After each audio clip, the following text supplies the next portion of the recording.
নমস্কার বন্ধুরা, মামনির পাকশালায় আপনাদের অনেক অনেক স্বাগত। আজকে তৈরি হবে ময়দা আর গুঁড়ো দুধ দিয়ে দিদার হাতের স্পেশাল পাটিসাপটা। তাহলে চলুন দেখতে থাকুন পুরো ভিডিওটা, দেখা যাক কীভাবে পাটিসাপটাটা তৈরি হচ্ছে। প্রথমেই এক কড়াইতে 1 মগ মতন জল, উষ্ণ উষ্ণ গরম জল করে নেব। জলটা সামান্য একটু উষ্ণ হলে নামিয়ে নেব। তারপর 100 গ্রাম আমুল দুধের প্যাকেট থেকে গুঁড়ো দুধটা ঢেলে দেব জলের মধ্যে। ধীরে ধীরে করে জলের সাথে দুধটা মিশিয়ে নেব ভালো করে। একটু উষ্ণ উষ্ণ গরম জলেই গুঁড়ো দুধটা মেশাবেন, তাহলে আর দুধটা জমাট বেঁধে থাকবে না। বেশি ঠান্ডা হলেও কিন্তু দুধটা ভালো মতন মিশবে না, আবার গরম হলেও মিশবে না। তার জন্য এদিকটা একটু খেয়াল রাখবেন যাতে একটু উষ্ণ উষ্ণ গরমই থাকে। দুধটা ভালো মতন মেশানো হয়ে গেছে, এটা একটু ঠান্ডা হবে পুরোপুরি। ততক্ষণে নারকেলের পুরটা তৈরি করে নেওয়া যাক। এবার একটা নারকেল এখানে কুড়িয়ে নিয়েছি, তাতে 100 গ্রাম চিনি আর সামান্য একটু জল দিয়ে ভালো মতন এভাবে ছেনে মেখে নিতে হবে। এভাবে হাত দিয়েই ভালো মতন মিশিয়ে নেবেন, তাহলে পুরটা বেশ আঠালো হবে, ছেড়ে যাবে না। কিছু সময় এরকম ভালো মতন মেশানোর পর সামান্য একটু জল দিয়ে দেবেন কড়াইতে। তারপরে কড়াইটা মিডিয়াম ফ্লেমে বসিয়ে দেবেন উনুনে। বেশ অনেকটা সময় নিয়ে কিন্তু নারকেলের পুরটা তৈরি করতে হবে। যে কোনো কাজে আপনারা যতটা সময় দেবেন কাজটা কিন্তু ততটাই ভালো হয়। রান্নাটাও সেরকম, যতটা সময় নিয়ে ভালো মতন করবেন ঠিক ততটাই সুস্বাদু হবে। দেখুন এবার নারকেলের থেকে জলটা ধীরে ধীরে বেরোচ্ছে। এবার নারকেলটা যাতে নিচে লেগে না যায় তার জন্য একটু পরপর ভালো মতন নাড়াচাড়া করে নিতে হবে। জলটা পুরোপুরি টেনে যাওয়ার পর এরকম ঝুরঝুরে হয়ে যাবে, একটু আঠালো আঠালো ভাব চলে আসবে নারকেলটার মধ্যে। বেশি হাই ফ্লেমে জাল দেবেন না, তাহলে নারকেলের রসটা পুরোপুরি শুকিয়ে যাবে আর পুর তৈরি হবে না। একটা আঠালো ভাব না আসলে কিন্তু নারকেলের পুর একদমই ভালো হয় না।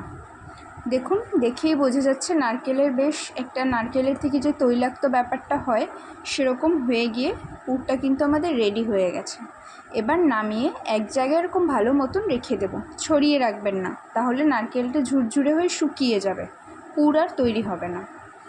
এবার গুঁড়ো দুধটা যে গুলিয়ে রেখেছিলাম এটা পুরোপুরি ঠান্ডা হয়ে গেছে, তার মধ্যে 150 গ্রাম মতন চিনি অ্যাড করে ভালো মতন মিশিয়ে নেব দুধের সাথে।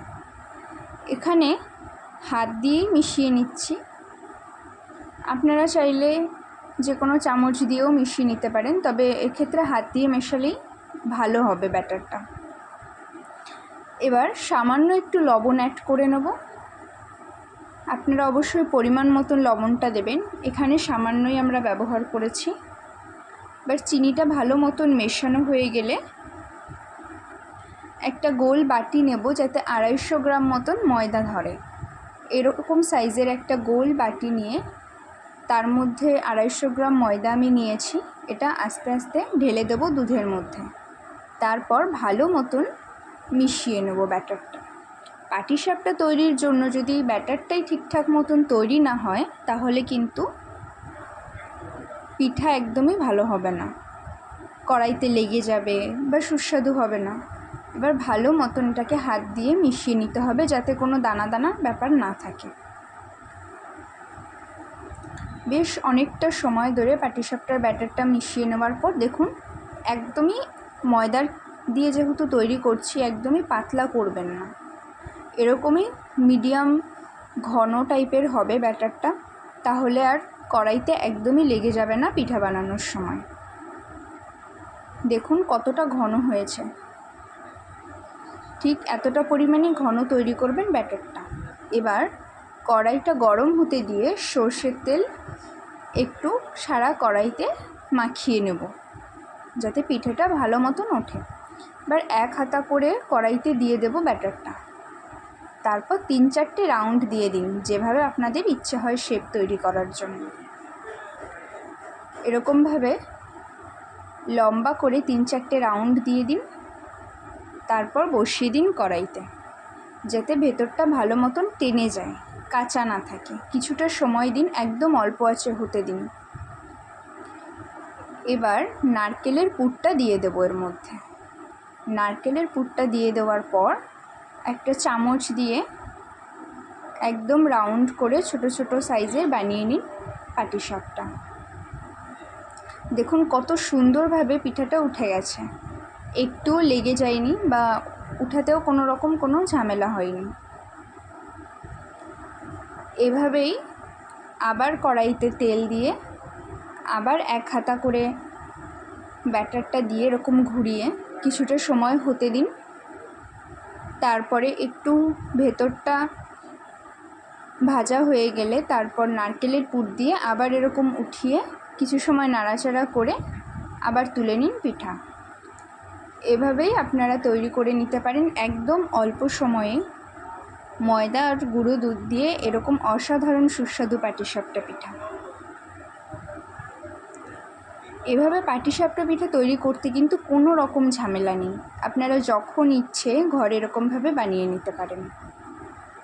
চাল গুঁড়ো করারও ঝামেলা নেই বা কোনো রকমই সময়েরও ব্যাপার নেই, সামান্য একটু সময় নিয়ে রান্না করলেই হয়ে যাবে এরকম সুস্বাদু পাটিসাপটা পিঠা। দেখুন একটা পিঠাও কিন্তু কড়াইতে লেগে যায়নি, কত সুন্দরভাবে পিঠাগুলো উঠে যাচ্ছে। আমরা একটু ছোটো ছোটোভাবে এরকম সাইজের পিঠা খেতে ভালোবাসি, আপনারা চাইলে আর একটু বড়ো সাইজেরও করে নিতে পারেন, যেরকম আপনাদের ইচ্ছে। আমাদের পাটিসাপটা পিঠা কিন্তু তৈরি হয়ে গেছে, দেখুন কতটা সুন্দর হয়েছে, সবই সমান সাইজের। তাহলে কি লাইক শেয়ার সাবস্ক্রাইব করে দিন, আর রেসিপিটা কেমন লাগলো অবশ্যই কিন্তু কমেন্ট করে জানাবেন, আর অবশ্যই একবার এভাবে পিঠাটা ট্রাই করবেন। সবাই সুস্থ থাকবেন, ভালো থাকবেন।